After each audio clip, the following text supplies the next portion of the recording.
Hello and welcome to Ahead of the Curve, the podcast from LSEG Post-Trade Solutions. My name is Scott Sobolewski, co-head of the Quant Services Group within PTS. And today we're here to discuss modeling trends and regulatory trends within the UK market. Joining me today, I have two local colleagues here in London. Our newest hire here, Xabier Anduagaand, a senior partner within our expert services consulting team, and Joey O'Brien, a senior consultant here, also based in the UK. So to kick things off, Xabi is a new face on the podcast, and Xabi joins us from PwC UK, where he spent the last 6 years developing their traded risk and modeling capabilities. He has over 12 years of consulting experience in the financial institution and quant space. And before he got into quant finance, he completed his PhD in physics at CERN and worked on the Large Hadron Collider. So probably a topic for a different podcast. But Xabi, let's talk to you first. Could you tell us a bit about your journey to LSEG? What led you here and kind of what sparked your interest in quant finance? Yeah, sure. Thanks for your kind introduction. As you said, I've been in the consulting space for over 12 years. That gave me the opportunity to work on a wide range of engagements.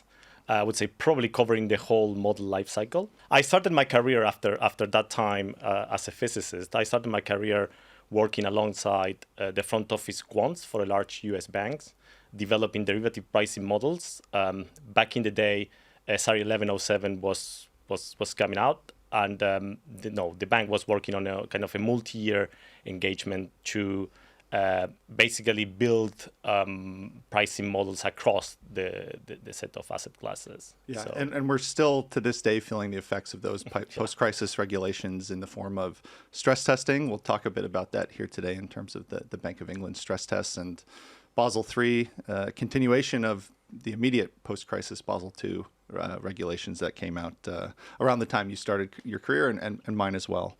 So it's been just about 3 months that you've been with LSEG now, leading the local market here in the UK. Could you share your initial impressions of the quant services team and kind of your impression of the quality of the folks that you've had a chance to meet and work with here within LSEG? Yeah, I've been having a great time so far. And I'm actually, if I need to point out maybe one or two things about the team and the firm. I'm really quite impressed about how knowledgeable our team is, how strong our quant team is. And I think not just in terms of technical expertise, but also in the team culture, how we all collaborate with each other to kind of deliver the best outcomes possible. So I think that's quite powerful. And in terms of the firm, I think the type of engagements that we are doing at the moment, they are challenging, they are kind of quite complex, and I found that quite exciting. So far so good. And here at LSEG, those of you who are previous listeners to Ahead of the Curve may have some familiarity with the open source risk engine, the modeling framework that we use to support clients on a commercial basis, both for our hosted risk and pricing calculation services, but also facilitating the client's use of that open source software locally. Being part of LSEG has, if anything, turbocharged the client adoption that we see from the open source risk engine. Probably a coincidence, but one of LSEG's slogans, open to possibilities, has open right there in the name. And we've been a big beneficiary of that as a small quant services team, having the weight of LSEG and not only the weight behind awareness of the open source risk engine, but also usage and adoption of ORI internally here within LSEG. And we'll talk a bit about that a little later on. Joey O'Brien here, also local to London. Could you give us a bit of a flavor for what sorts of client projects and experiences have been keeping you busy to start the year? Sure, thanks, Scott. So our main focus really this year so far have been in two directions. The first one is in replacing legacy vendor software in groups, and that is the case where they have realized that they perhaps don't have as much ownership as they'd like in these kind of black box vendor models, and they realize that they're doing things like pricing, stress testing, sensitivities, CVA calculations, and they have a different library for each one of those. And each of those libraries come with hefty premiums at time, but also just the fact that they don't fully own them has become a problem. And they've started to realize that they can use the open source risk engine or ORE to actually replace all of those things. So we've had a number of projects at the moment where we've been actively doing that, hand-holding clients through implementing ORE locally and making it their risk library of choice. So that's been a big focus at the start of the year. The second big focus, as usual, over the past number of years has been in assisting in model validation. And I think particularly here in the UK, there's been a renewed focus on that. So you guys mentioned SR 1107. That's been, 15 years now. So there's been a push in the US to do these things. The PRA actually have also put out the SS 123, which is a similar kind of document. And now the banks here in the UK are feeling similar pressures to perform full-blown model governance and validation on a frequent basis. And we're definitely feeling the benefit of that.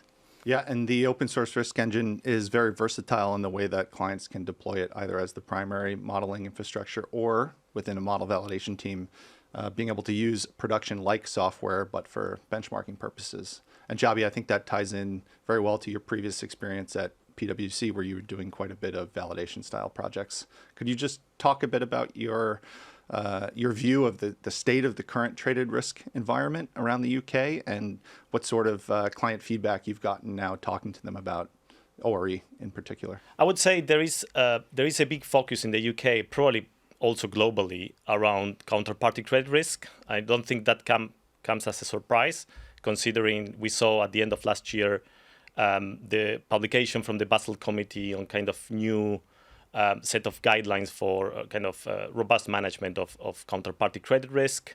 This comes kind of on the back of the lessons learned from all the events that took place the last few years, including Archegos, with what happened with Credit Suisse after that, SVB, the gilt crisis in the UK.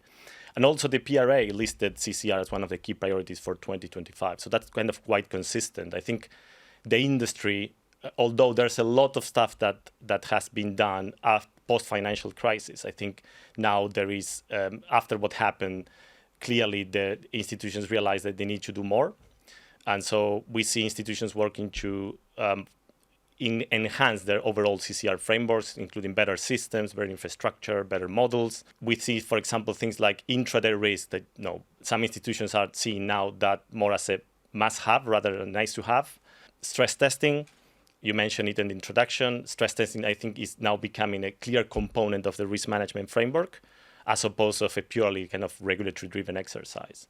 Yeah, and I think the open source risk engine provides a unique ability to assist on the quantitative benchmarking side of a lot of these projects. So, Xabi, maybe you could speak a bit about kind of what differentiates us when we come into a project working with clients. I know the open source realm is unique in that we like to bring our expertise to clients, but we also learn quite a bit when we work with different clients and different types of firms.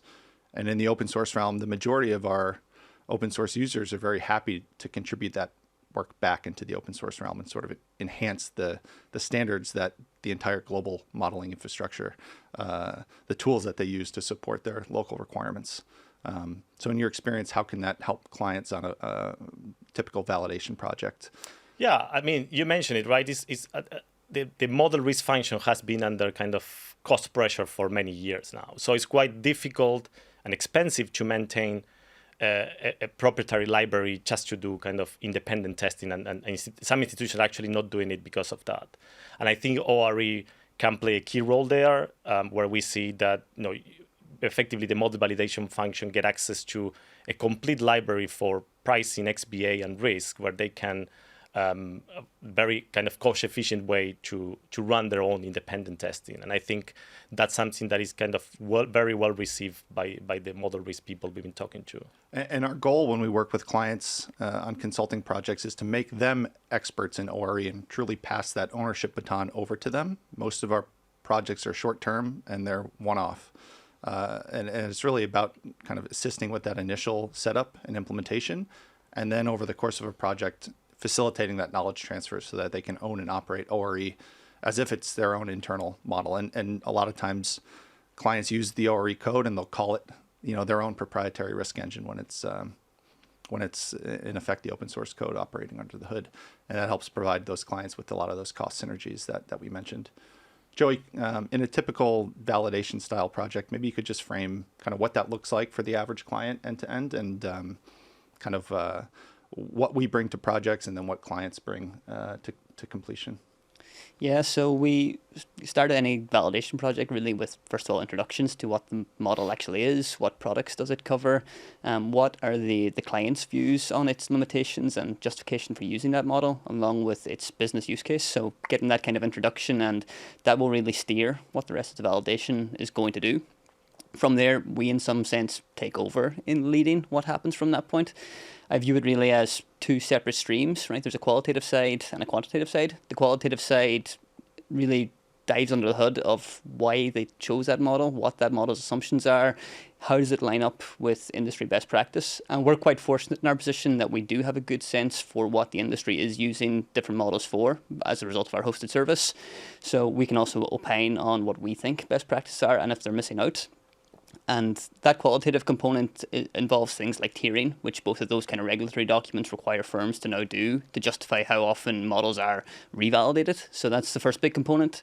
The second is the quantitative side, and that's really where I think we're in a unique position because of the open source risk engine. What we have to do is perform an independent validation or benchmark exercise versus things like valuations and sensitivities. What a lot of firms would do in those cases is implement a spreadsheet of sorts or a Jupyter notebook or something and do it on the fly. What we can actually do is use this fully fledged risk system that we have that has been in some sense validated itself by the industry. So performing that exercise of doing a benchmark of their internal valuations and sensitivities is a big part of our documentation.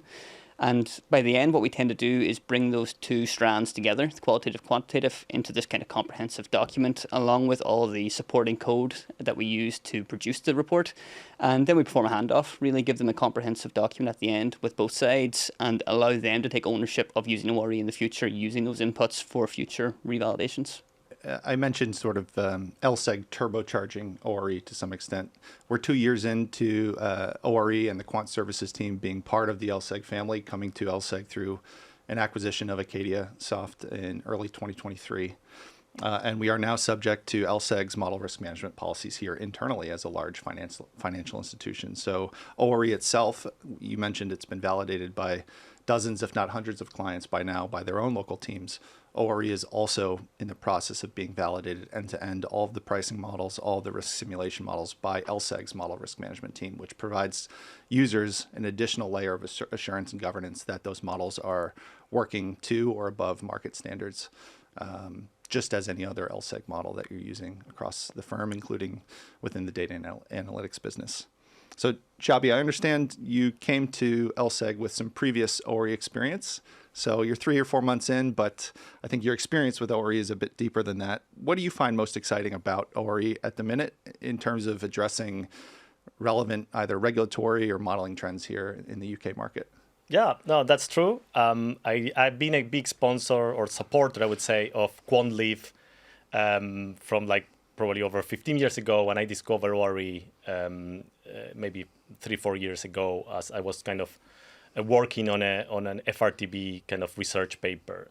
And something that really stood out for me is that I remember back in the day, 15 years ago, how complex it was to work with QuantLeaf. It required kind of a good amount of work to familiarize with the library, to kind of be able to do some kind of complex analysis. And I must say my recent experience with ORE has been completely different. I managed to do a full installation of ORE from scratch with all the dependencies, run the examples in under 90 minutes in my own laptop. So how that journey is now so much easier in terms of the adoption of ORE is quite powerful.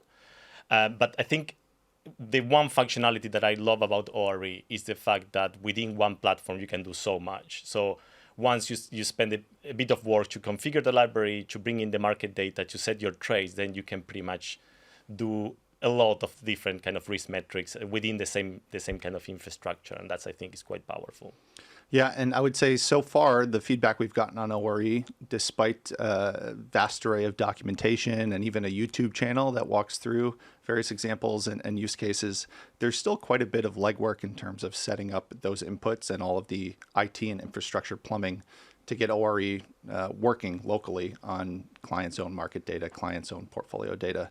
One of the things that LSEG Post-Trade Solutions has developed to help achieve a quicker adoption of ORE is actually a new product that we're unveiling in the second half of this year called the Risk Analytics Lab, which is essentially a hosted instance of ORE with the market data inputs. And for clients of Acadia and Post-Trade Solutions, hosted services, even portfolio inputs, already pre-configured on the back end. Post-Trade Solutions is probably most well known for uncleared margin rules compliance, where we're calculating initial margin on non-cleared derivatives daily for over 150 clients. Those same clients can have access now for the first time to all of the additional analytics that ORE supports, extending well beyond just the scope of initial margin calculation and backtesting. So Joey, maybe you could talk a bit more about the Risk Analytics Lab and how we think it will help solve for some of those initial implementation hurdles or timelines that clients experience when they use ORE currently. Yeah, so when we move from ORE, it takes a long time really to get an initial setup. It can take months to over a year to move from initial testing to production. And that is it's a hurdle, really. It's a hard thing that a group has to invest in. And that's a blocker for two groups, really. There's this very small groups who just don't have the resourcing to be able to do that. And maybe they don't need a fully fledged risk system. They just have to do maybe an annual CVA benchmark or something. They don't need full production environments. Then you also have these big banks who, of course, have the financing and resourcing to do it, but maybe are a bit doubtful about whether ORE is up to scratch. And they're two big hurdles, probably the two biggest hurdles in terms of uptake and initial testing of ORE. And what I think is part of the main hurdle is this whole setting up of the configuration that you mentioned. So how do they want the curves built? What about the market data? Where does the plumbing come in? And they are all blockers that do stop people trying ORE. I think we've realized that and have also realized that we've actually solved that problem as part of our hosted service already. So why not extend that capability to other types of analytics and see the full power of ORE? And once we do that, I think it will, remove that hurdle of initially playing around with ORE, seeing how the numbers are, maybe doing an initial POC benchmarking and giving encouragement to groups actually fully blown replacing their own systems with ORE longer term. I think if we're looking for an analogy here, it's probably like a fine dining, right, tasting menu, really. That's what Risk Analytics Lab could be. People might just use the tasting menu, but they might also come back and try more and more if they enjoy it. And I think that's what Risk Analytics Lab can offer here. And I think particularly valuable, just tying it back to our earlier discussion on model validation, model risk management teams who don't want to go through all of those hurdles to implement a production risk system purely for the purposes of occasional benchmarking or annual validations. The way that we've priced the commercial Risk Analytics Lab service is very flexible based on the number of users and essentially just charging back for cloud compute based on the specific analytics use cases.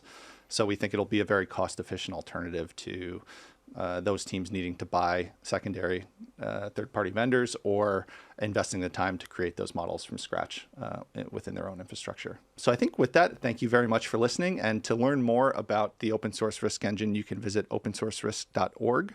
And to learn more about Xabier, Joey, and the commercial services that we offer on the consulting side, you can visit lseg.com/posttrade solutions to learn more about the team and get in touch with our sales team. Thank you very much.